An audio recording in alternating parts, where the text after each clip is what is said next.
Al mio villaggio giù in Asia si cercava un oggetto nascosto. Acqua da sede lontano, fuoco, fuochino, fuochissimo, man mano che ti avvicinavi. Ma qui non c'è nessun fuoco, c'è soltanto quest'acqua nera come la pece che tra poco inghiottirà.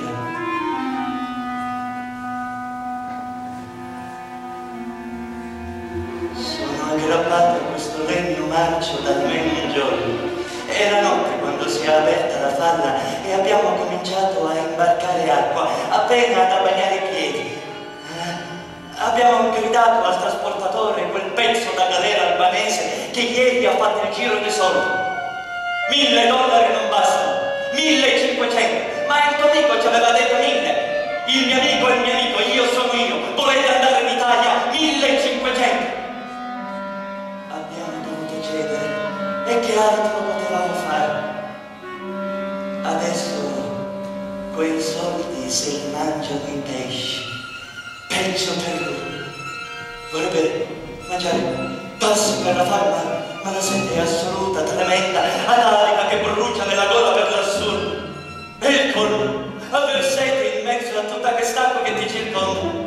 Poco fa ho provato anche a berne un po'. Peggio, l'ho scudata e la sete si è moltiplicata.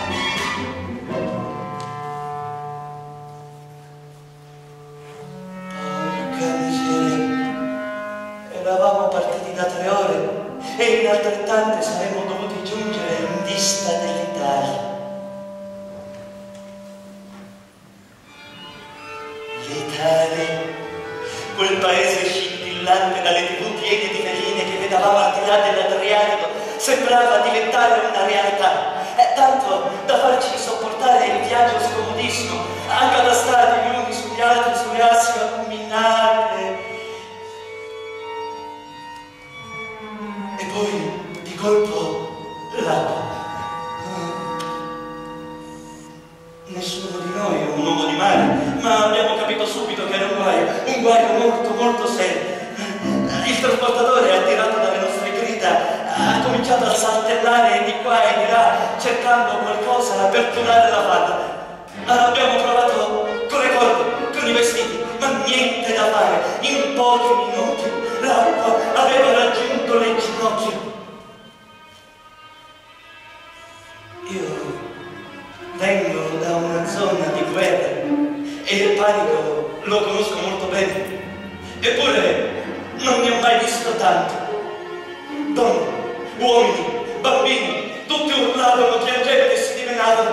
Io no, restavo lì impietrito a guardarli, pensando, maledetta sfortuna, non ho ancora 30 anni e tutta la vita ancora da giocare, e invece no, per un insignificante buco in un asse di legno, maledetta sfortuna. E le scene a bordo mi parevano come quelle di un film. Le braccia relatenate, le mamme serrate ai loro bambini con lo sguardo palso di terrore, ed io in mezzo, in piena anarassia, come se avessi saputo che pochi minuti dopo mi sarei ritrovato qui, su quest'asse di legno, ma sopravvissuto, mentre il mare si era portato via tutti gli altri. All'inizio non ero solo, c'erano con me Ramona, gli occhi lucidi della paura, e Yusuf, dalla barba mezza sfatta e col fiato marcio di denti cariati. Ramona non è durata neppure fino all'alba, è caduta giù senza un lamento, una parola. Non sapevamo nulla di lei, soltanto quegli occhi lucidi spalancati nella notte sulla tragedia.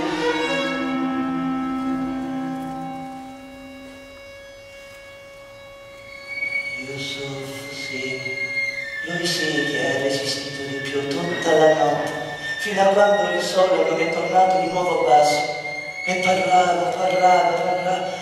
Ehi, di un po', secondo te arriveranno i soccorsi? Ma come faceva a immaginare una cosa del genere? Nessuno sapeva di noi. E comunque non gli parlavo. mi dava fastidio il suo fiato guasto. E poi non durerò a lungo con questa sete, poi ogni tanto le onde mi fanno perdere il contatto con l'asse. Fino adesso l'ho recuperato, chissà se ci riuscirò ancora. Dato che però sono solo un naufrago senza storia, senza identità. Chi può mai venirmi a salvare? Certo, in un film della televisione italiana adesso apparirebbe il fascio luminoso di un riflettore e cade in una corda. La prendo! La riperdo! La ritrovo, sì! Felicità, salvezza, abbracci e tutta la gente felice e contenta. Ma qui non c'è nessuna felicità, ci sono solo io e me stesso. E acqua, e questo profondo senso di ingiustizia.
il silenzio della sera, opprimente, assoluto, terribile e paralizzante, come la grandezza di certa natura su nel Rio delle Amazzoni. Arriva sempre all'imbrunire, come fa di solito, come adesso, mentre fuori fa buio oltre alle spalle.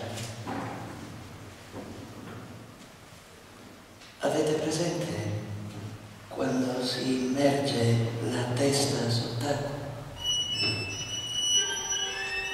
I suoni si attutiscono e scompaiono. E resta questo silenzio che mi fa impazzire. Per fortuna dura poco. Non appena il buio si invitisce, arrivano le voci, di lontano, piano. E dapprima è un rumorìo indistinto, come quei chiacchiericci che si sentono negli androni dei palazzi quando danno procedimento, con tintinnio di bicchieri e risate, tante, troppe risate che ci saranno a ridere, dico io non ci trovo proprio nulla di allegro, eppure tutta questa gente continua a ridere.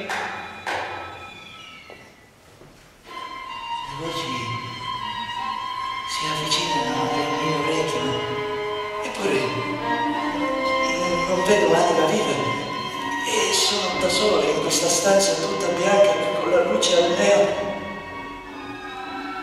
Il suono si fa ancora più vicino, è tutto confuso, ma riesco a distinguere la voce di lei, quella di Michelle, con la sua R moscia e l'accento straniero. Lei la riconoscerei tra mille, anche perché le frasi le ho già sentite, come quella che mi ha detto ieri sera. Mi fai star bene come fossi al centro dei tuoi pensieri. E questa frase me l'aveva già detta, però prima di sposarci, eravamo al palco di Pirapuera, che era febbraio-marzo, il suo profumo dolciastro, come quello che utilizzavano le ragazze di sinistra. Ma ieri quel profumo non c'era solo la sua voce e null'altro.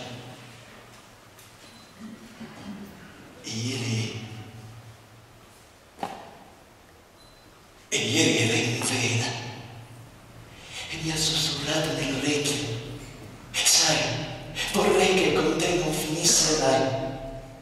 E anche questa frase me l'aveva già detta, questa volta però dopo sposati, eravamo in viaggio in Europa e faceva molto freddo. Ci siamo andati a rifugiare in un bistrò di Grenoble e lei mi ha preso la mano e mi ha ripetuto quella frase che ha detto ieri sera, che ero decisamente in forma.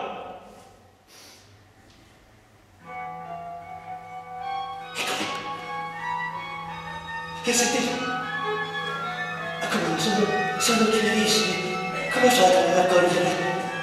Lo so, non si vede nessuno, ma vi giuro che ci sono. Alcune sono lontane, altre si avvicinano. Speriamo che non finisca come ieri. Sì, lo so, tutto era iniziato con frasi romantiche e quant'altro, ma poi la situazione è cambiata, è precipitata e devo dire un po' di colpa ce l'ho anch'io, ma lei non mi ha dato neanche il tempo di rispondere. Forse è meglio che ci lasciamo per qualche tempo, così. Io non capivo, un po' per i singhiozzi e un po' perché in questo ospedale sono perennemente confuso dalle voci. Le ho chiesto di ripetere, ha detto che me ne va.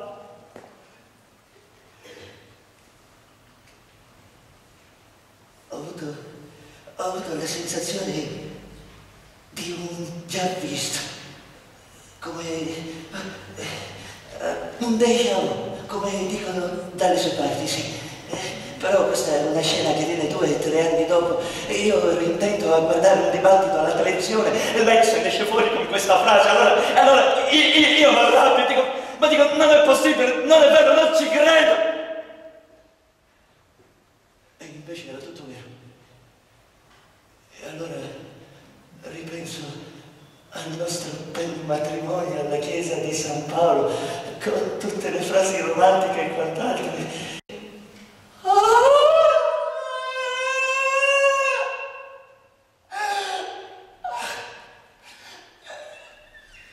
Il frastolo delle voci diventa insopportabile.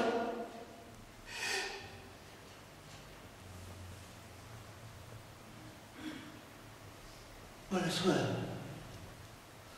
non c'è. È sparita. Nel nulla.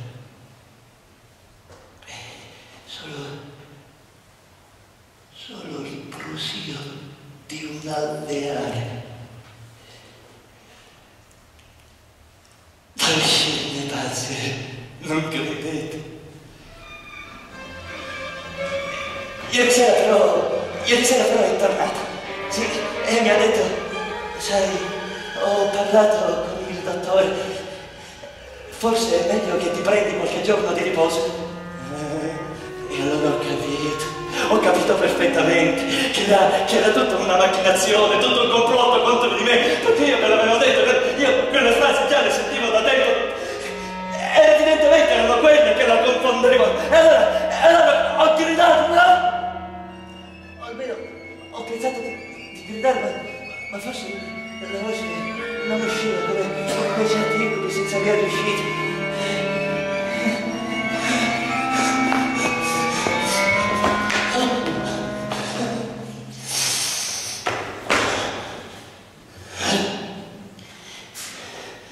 Ho cominciato a dimenticare come quel giorno che ho dato un cazzotto a quel rapitore vestito da infermiere. Ma oggi non lo faccio più. E quando sento la voce di Michele sto ben attento che non ci siano quei 2 uomini muscolosi in giro.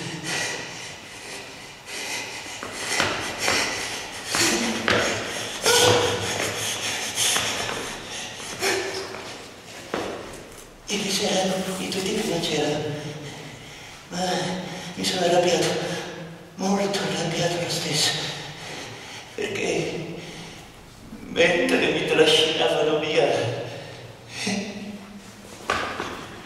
ho visto Michele in un angolo con una lacrima. E questo è troppo, questo è veramente troppo, perché io quelle frasi non le avevo sentite se tu non te ne fossi andata.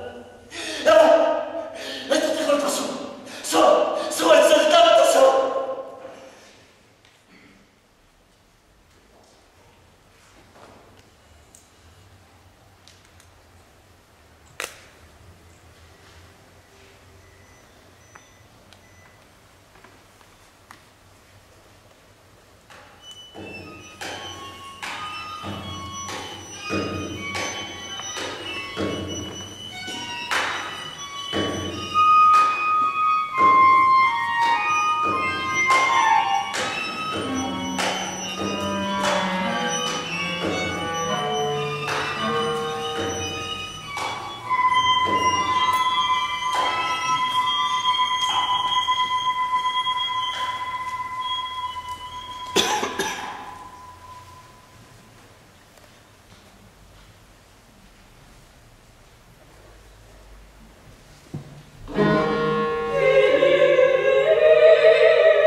Grazie per essere venuto qui. Come le dicevo al telefono, la situazione è un po' delicata e tutta la mia famiglia comincia ad essere in preda all'ansia.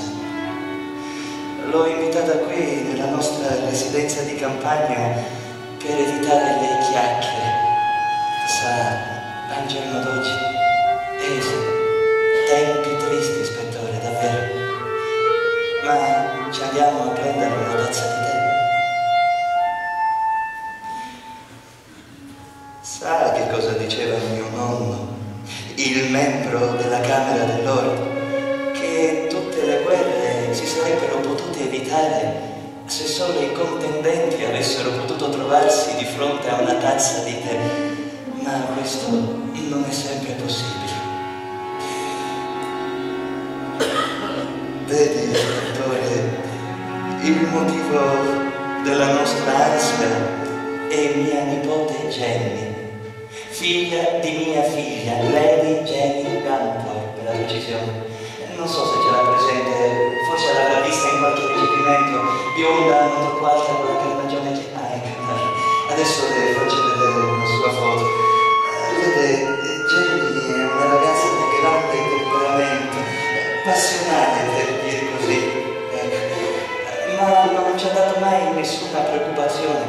Ha studiato sempre con profitto, si è laureata e ha fatto anche un master alla London School of Economics. Ha subito iniziato un lavoro nella finanza e il suo fidanzato è un coetaneo di altrettanto spessore. Insomma, ispettore, gliela faccio breve, è una di quelle ragazze che tutti vorrebbero avere come nipote. Ma poi è successo qualcosa di molto, molto sgradevole. Ed è questo che ci rende tanto ansiosi.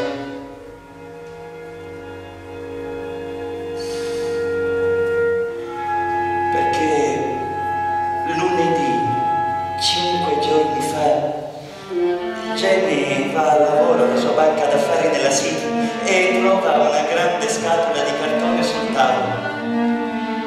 Precisamente, ispettore, lei già mi ha compreso. Eh sì, Jenny è una di quelle ragazze della comunità finanziaria che sono state licenziate da un minuto all'altro. Venerdì è tornata a casa con la metropolitana perché la ragazza è semplice di abitudini, sicura del proprio lavoro e della carriera che stava intraprendendo.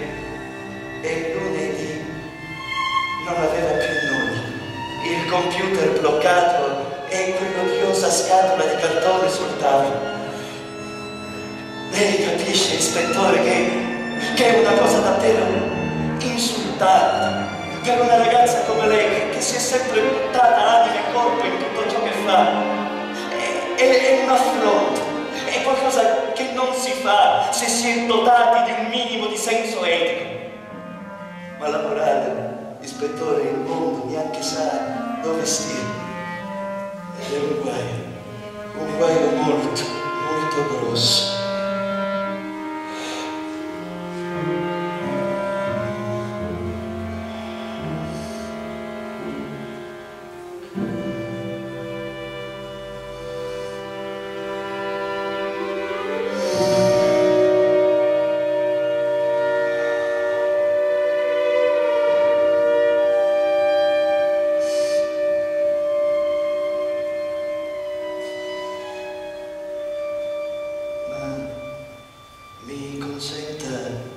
Di tornare a Jenny. Lei arriva in ufficio alle 8:30 come fa di solito e trova lo scatolone come tutti i suoi colleghi e provano a collegarsi al computer e al telefono, ma niente, tutto muto. Solo una lettera del loro chef executive officer che spiega problemi a livello globale, necessità di riorganizzazione, eccetera, eccetera. Insomma, licenziati in tronco. Noi abbiamo saputo tutto questo perché mia nipote ha chiamato il ragazzo e gli ha detto: basta, sono troppo delusa, me ne vado.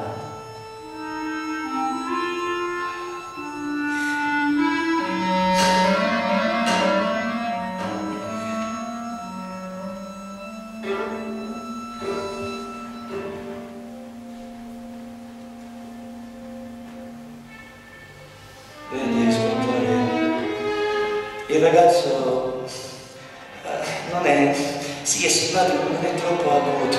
E così, quando ha sentito lei, si trovava tra l'altro un paio di giorni fuori e gli ha detto soltanto che gli avrebbero riparlato al suo ritorno. E non ha neppure pensato di avvertire la famiglia, mia figlia o mio genero. E così non abbiamo saputo nulla fino a mercoledì mattina, quando finalmente il ragazzo ci ha informati.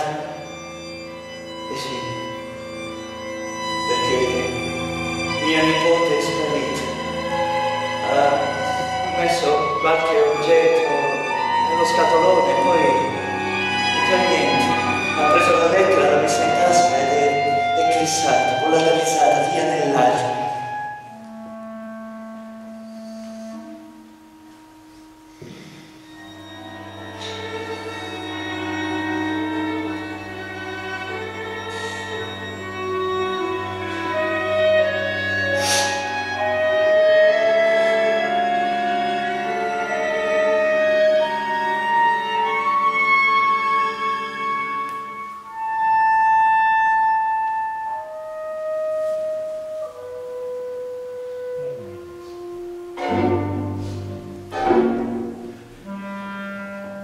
Vede, ispettore, noi l'abbiamo chiamata soltanto adesso perché sulle prime neanche noi potevamo pensare a una cosa del genere, sa? Jenny è una ragazza impulsiva, determinata, a volte un po' rabbiosa. Mi ricordo di quando era adolescente, sbatteva la porta e se ne andava così per qualche ora o al massimo un paio di giorni. Reazioni da ragazza in fondo. E così abbiamo pensato anche questa volta andrà a riossigenarsi la testa e poi farà ritorno, magari con un nuovo lavoro. Ma niente di tutto ciò è accaduto. E passati 5 giorni mia figlia comincia ad essere in preda alla paura. E anch'io le devo dire, ispettore, sono poco tranquillo. Stanotte mi sono svegliato 6, 7, 8 volte il respiro bloccato. Mi perdoni, ispettore. Vede, io sono ottimista di natura e penso che questa vicenda finirà bene. Eppure non riesco a pensare a questa ragazza brava, a posto, in gamba, ridotta a una larva in qualche città o peggio all'adagio in campagna. E questo ispettore è proprio un pensiero che non riesco ad accettare. Lei è stato così premuroso a venire qui e io la ringrazio e spero che ritornerà con qualche buona notizia. Una notizia. Quella buona. Perché il mondo è già troppo pieno di cose oscure per sopportarne di nuovo.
Certo, chi ci volesse la penna di uno scrittore per scrivere di me. Ma come si chiama il più grande scrittore? Ci piace tanto a mia moglie. Nel suo ultimo libro scrive di un padre e un picciriccio che camminano fissate dopo la fine del mondo. Non mi ricordo come si chiama. Vabbè, comunque ci volesse la sua arte o quella di un altro grande scrittore. Come no? È che io non so scrivere, non sono uno scrittore, sono solo Jeremy, un pompiere del Bronx. Però ce l'avessi anch'io una storia da raccontarvi. Che storia, ragazzi! Dovevo arrivare più tardi, verso le 11. Era stato il mio amico Danny a dirmelo. La sera prima avevamo fatto tardi per un paio di interventi e io vedevo che più mi tagliava e mi ha detto: sai Jeremy, ti vedo stanco. Domani io dovrei entrare alle 11, ma comunque mi devo svegliare presto per accompagnare i ragazzi a scuola. Se vuoi facciamo scambio. Io entro alle 8 e tu vieni più tardi con più calma. Sì, grazie, Dani. A correre. Era un grande piacere che mi stava facendo. E in effetti ero anche un poco stanco. E così l'ho salutato subito e me ne sono tornato a casa da mia moglie, contenta di quel riposo in più.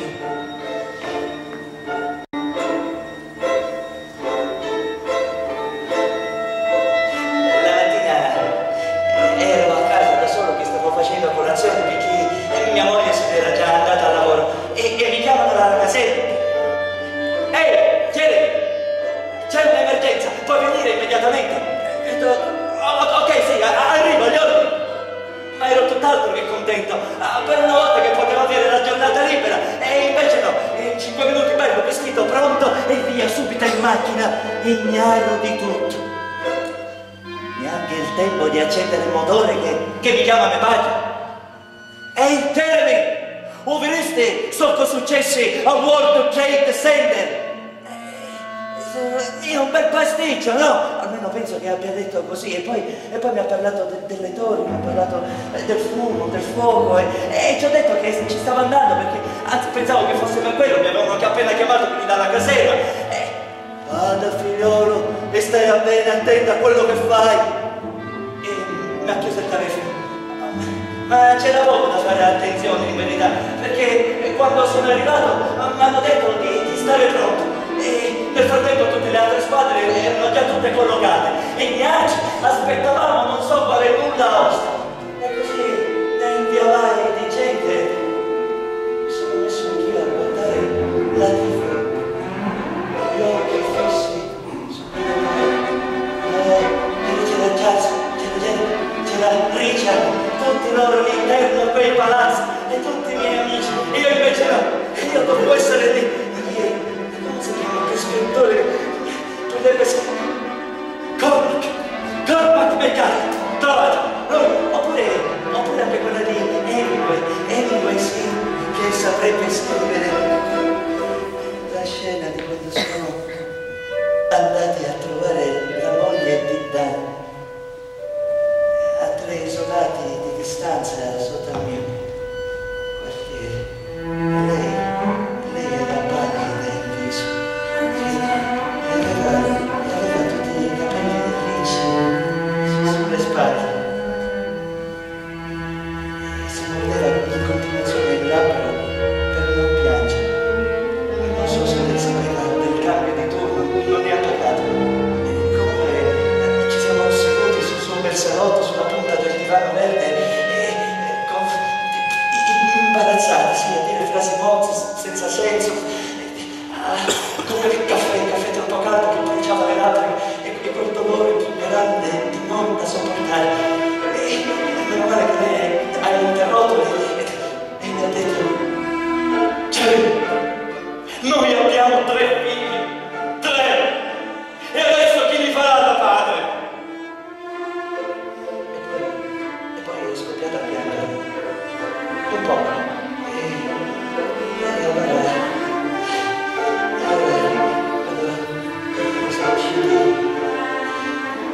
Quella dignità d'occhio di un pompiere.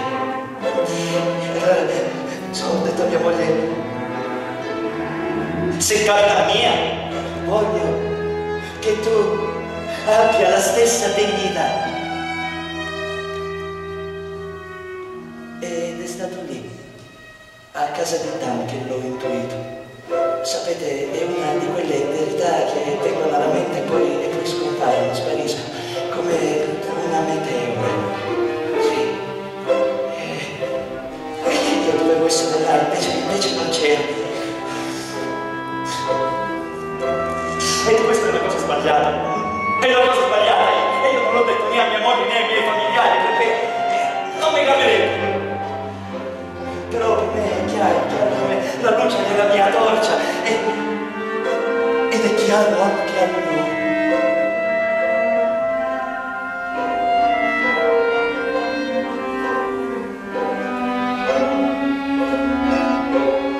Io ci vado durante le notti insonnia quando vado la domenica a messa.